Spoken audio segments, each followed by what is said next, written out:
નમસ્કાર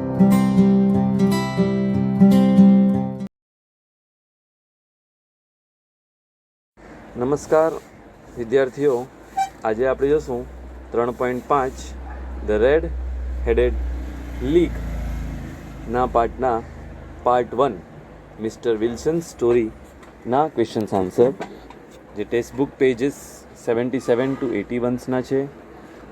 first questions એમાં text બુકની બાજુમાં આપેલો છે, where will the advertisement that is given in this part of the story can be see in the classified add.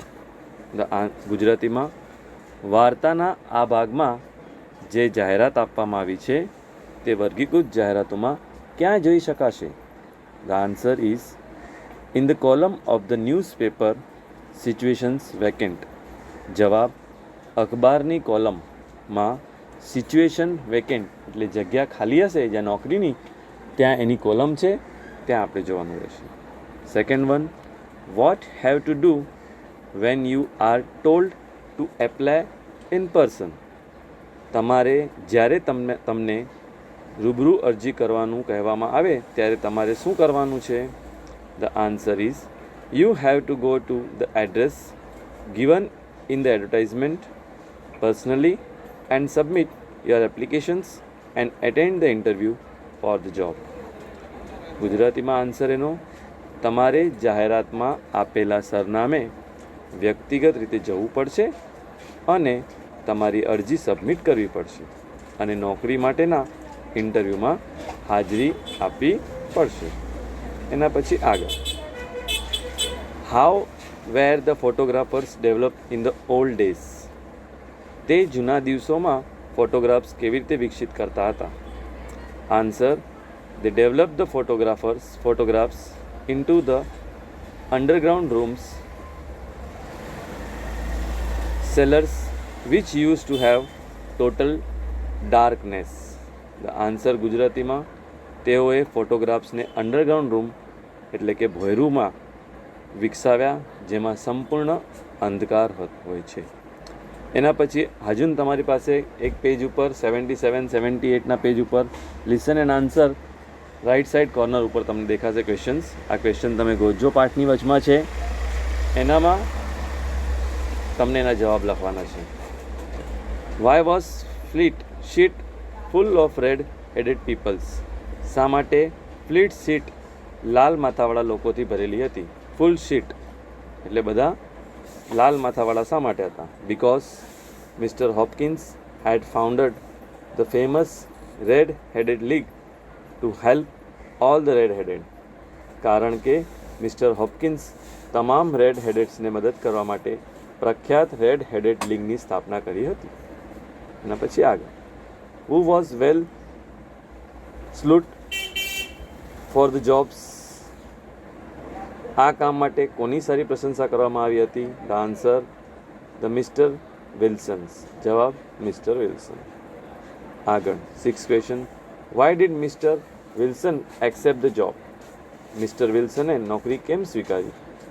Answer, because £4 a week was a good payment and the work given was very light. કારણ કે £4 એ અઠવાડિયા દીવ સારું payment હતું અને આપેલું કામ ખૂબ જ હળવું હતું. Question 7, would you like to do such a jobs? Y? શું તમે આવી નોકરી કરવા માંગો છો? શા માટે?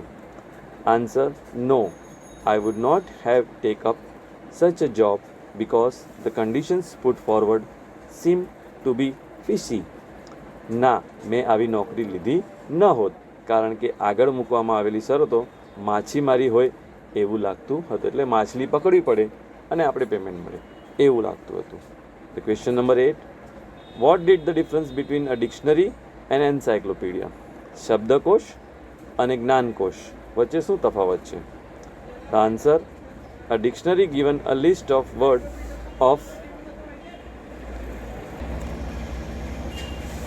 of language in alphabetically orders and give their meanings, whereas encyclopedia is a book that given informations about different area of knowledge usually arranged in alphabetical order. ગુજરાતીમાં તમારી પાસે આનો અર્થ સમજાવે છે. જવાબ, શબ્દકોશ એ ભાષાના શબ્દોની સૂચિ મૂળાક્ષરોના ક્રમમાં આપે છે અને તેમના અર્થો આપે છે, જ્યારે જ્ઞાનકોશ એ એક પુસ્તક છે જે જ્ઞાનના વિવિધ ક્ષેત્રો વિશેની માહિતી આપે છે. સામાન્ય રીતે મૂળાક્ષરોના ક્રમ ગોઠવાય છે. 9 questions. Suggest a few words that may appear under A after archeries in an encyclopedia.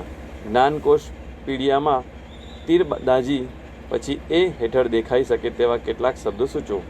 Architectures, archive, archit, etcetera. Architectures, archive, architect વગેરે.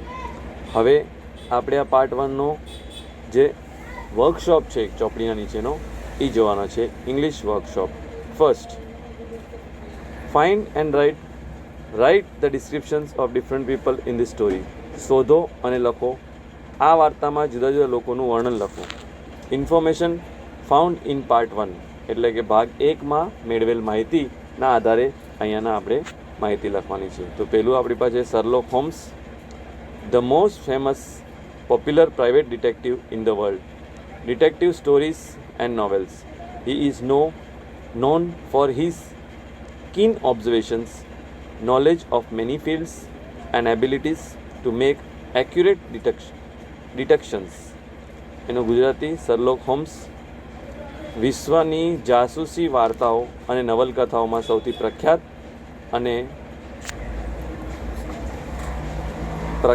અને લોકપ્રિય ખાનગી ડિટેક્ટિવ. તેઓ તેમના આતુર અવલોકન માટે જાણીતા છે. ઘણા ક્ષેત્રો અને સચોટ કપાત કરવાની ક્ષમતા પણ તેમનામાં છે. The second one is doctor Watson. Detective Sherlock Holmes friends who associated him in many of his criminal cases. He is the narrator of the stories. Doctor Watson detective Sherlock હોમ્સના મિત્ર કે જેમણે તેમના ઘણા ગુનાહિત કેસોમાં તેમને મદદ કરી અને તે આ વાર્તાના વાર્તાકાર છે. The third one, Mister Jabez Wilson. Mister Jabez Wilson.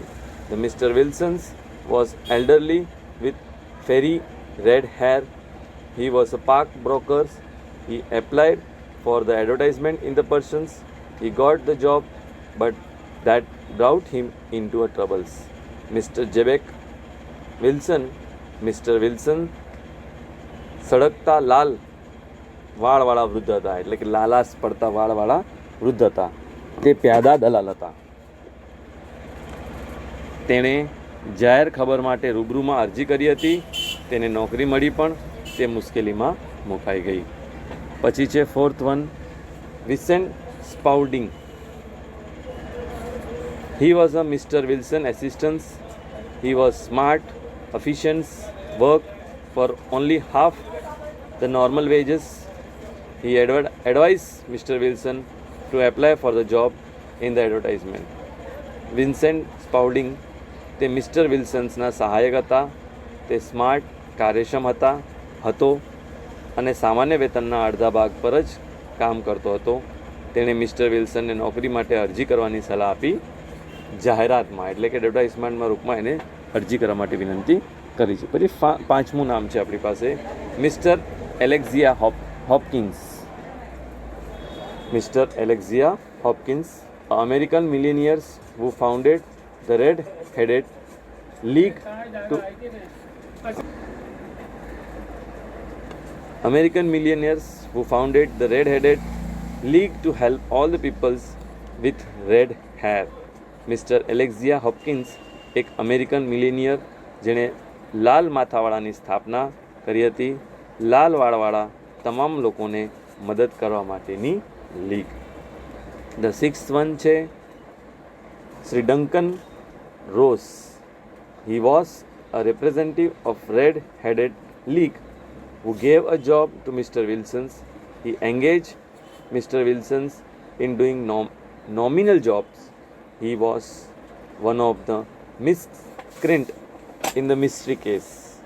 Shri Duncan Ross તેઓ રેડ હેડ લીગના પ્રતિનિધિ હતા જેમણે મિસ્ટર વિલ્સનને નોકરી આપી હતી. તેણે મિસ્ટર વિલ્સનને નજીવી નોકરીમાં રોક્યા હતા, એટલે કે ઓછા પગારમાં રોક્યા હતા. તે તે રહસ્યમય કેસમાં ગુનેગારોમાંનો એક કેસ હતો, જેમાં તેમને એક મામૂલી પગારમાં એમને આ નોકરીમાં રોક્યા હતા. આ રીતે તમારો પાઠ જે 3.5 ધ વિલ્સન સ્ટોરી પાર્ટ 1 અહીંયા પૂર્ણ થાય છે. એટલે તમે બધાને ધન્યવાદ. Thank you to watching. Like and subscribe my channels travel world with Hiten. Thank you. ધન્યવાદ.